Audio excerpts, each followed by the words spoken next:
Eu vou dar continuidade ao tema da aula passada, que era o cálculo diferencial de vetores, né?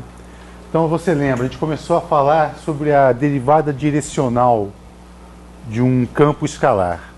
Então, só relembrando, imagina que a gente tem um campo escalar φ de x, y e z. Esse campo escalar, por exemplo, ele pode representar um campo de temperaturas, pode representar um potencial eletrostático, enfim, é um campo que não é um vetor, é um campo escalar, né? Definido nos pontos x, y e z, num ponto dado pelas coordenadas x, y e z. Aí a pergunta é a seguinte: o que significa diferenciar esse vetor numa dada direção, né? Que é o que a gente define como derivada direcional. Então, na aula passada, a gente derivou um campo escalar numa dada direção, por exemplo, V.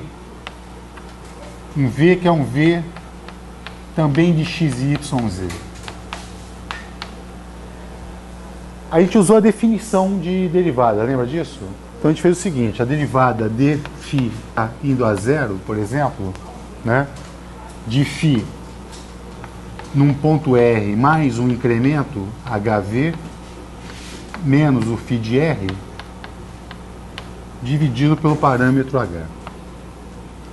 Então, se a gente desenvolve esse limite, a gente vai encontrar a definição da derivada direcional, né?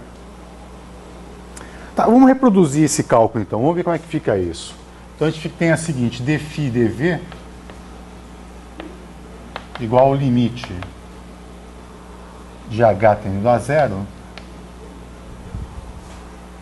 Eu vou fazer o incremento HV em cada coordenada, então eu vou ter φ de x mais HVx, φ de y mais HVy e z mais HVz, menos φ de x, y, z, tudo isso dividido por H. Isso é definição de uma derivada. Aí o que a gente faz? A gente, sabendo que essa quantidade é pequena, já que H é um parâmetro pequeno, a gente vai fazer uma expansão em série de Taylor e truncar na primeira derivada. Então isso aqui é o mesmo que o limite de H tendendo a zero. Então, de φ de x, y, z, mais os incrementos, mais HVx, derivada de φ com respeito a x, derivada de φ com respeito a z, menos φ de x, y, z. Tudo isso multiplicado por 1 sobre H, né?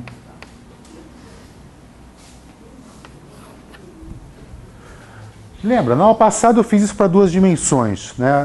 Tinha um campo que era a altura de uma montanha em função do ponto. Aqui eu estou generalizando para 3 dimensões.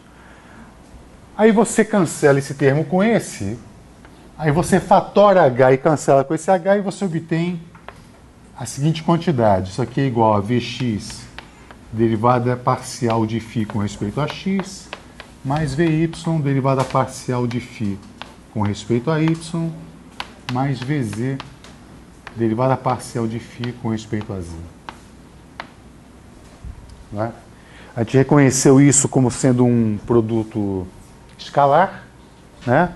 Esse aqui é o produto escalar de um vetor dφ dx na direção y, mais dφ dy na direção j, mais dφ dz na direção k,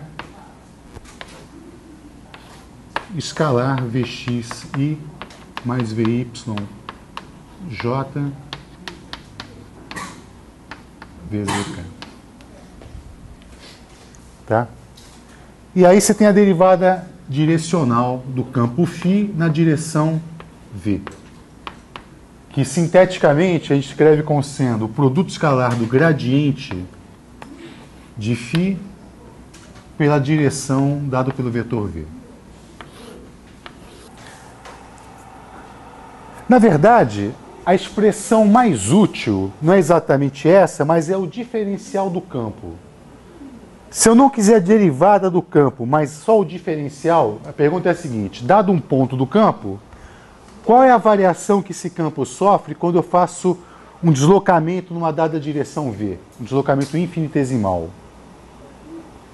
Então a resposta é a seguinte: o diferencial do campo, dφ, é dado pelo gradiente do campo escalar. Imagina que você tem uma carga pontual. Uma carga pontual. Você sabe que existem superfícies equipotenciais, não é? Você lembra qual é o formato das superfícies equipotenciais?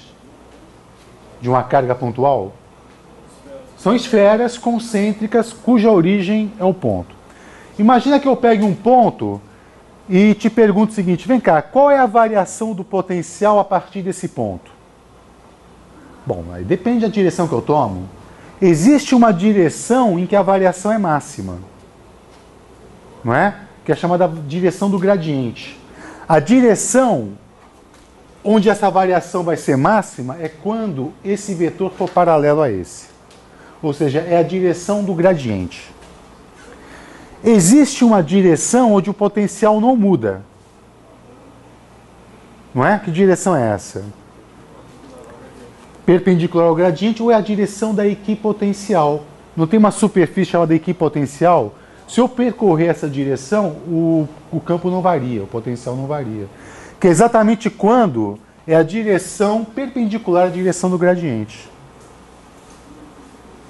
Está claro isso? Então, eu vou tomar essa expressão aqui com a definição do gradiente. Então, o gradiente é aquela direção de variação máxima do meu campo escalar. E a partir dessa definição, eu posso construir a expressão do gradiente em qualquer sistema de coordenadas. Então, eu vou te mostrar um exemplo, que é o seguinte. Vamos ver como é que é a expressão do gradiente de um campo escalar em coordenadas cilíndricas, por exemplo. Então, gradiente. Quais são as coordenadas da coordenada cilíndrica?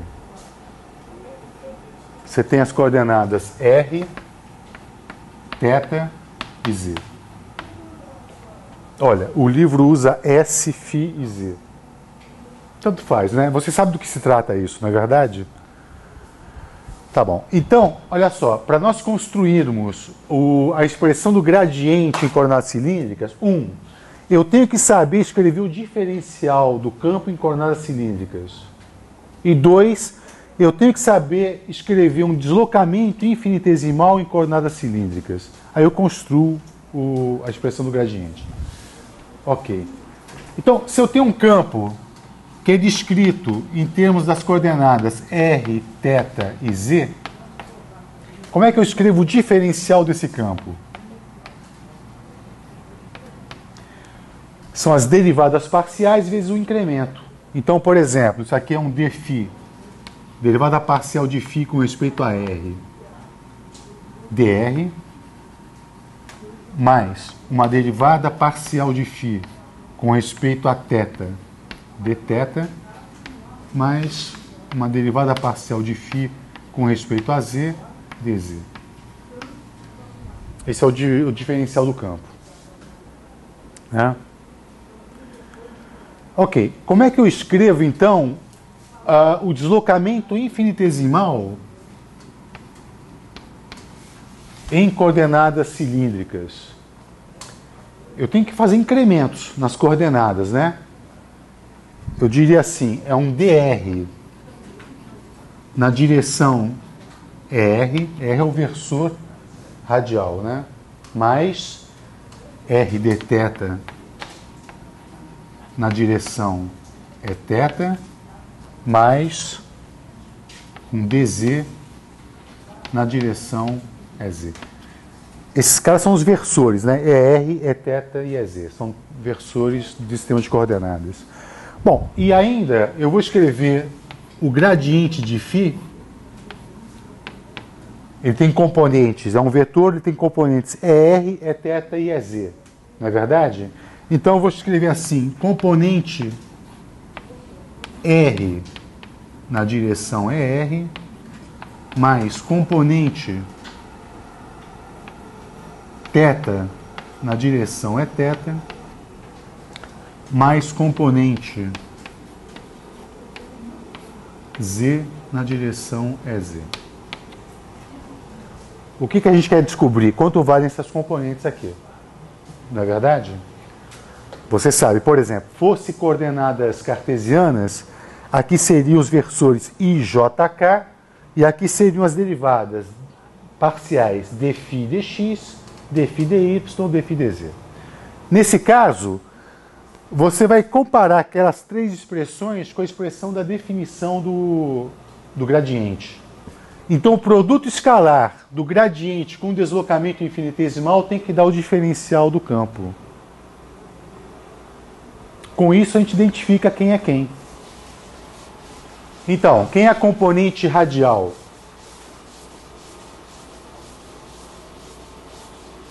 Entendeu o que eu estou dizendo?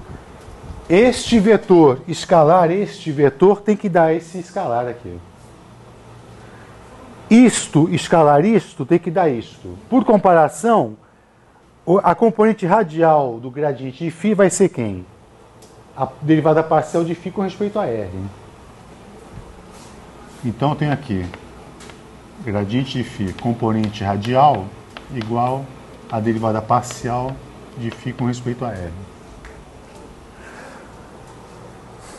Este cara, escalar este cara, tem que dar este. Portanto, a gente vai concluir que a componente θ do gradiente de φ vezes R tem que ser igual à derivada parcial de φ com θ. Portanto, quem vai ser a componente do gradiente de φ na coordenada θ? Eu estou fazendo um produto escalar deste com esse, tem que dar este. Então vai ser 1 sobre R dφ dθ. Tá? E finalmente o gradiente de φ com respeito a Z vai ser a derivada parcial de φ com respeito a Z. Tá? Então a gente pode sintetizar agora e dizer o seguinte: a expressão do gradiente do campo escalar φ em coordenadas cilíndricas vai ser derivada parcial de φ com respeito a R na direção é R, mais 1 sobre R, derivada parcial de φ com respeito a θ na direção θ, mais dφ dz é Z. A gente pode fazer para qualquer sistema de coordenadas.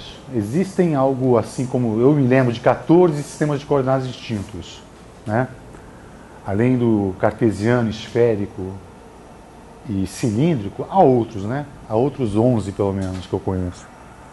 Na verdade, há 11 sistemas de coordenadas onde o laplaciano é separável.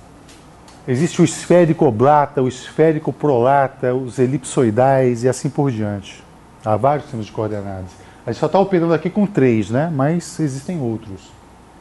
E o princípio é o mesmo. Você vê como é que se define o sistema de coordenadas, escreve o diferencial, escreve um deslocamento infinitesimal e aí, por comparação, você calcula as componentes do gradiente.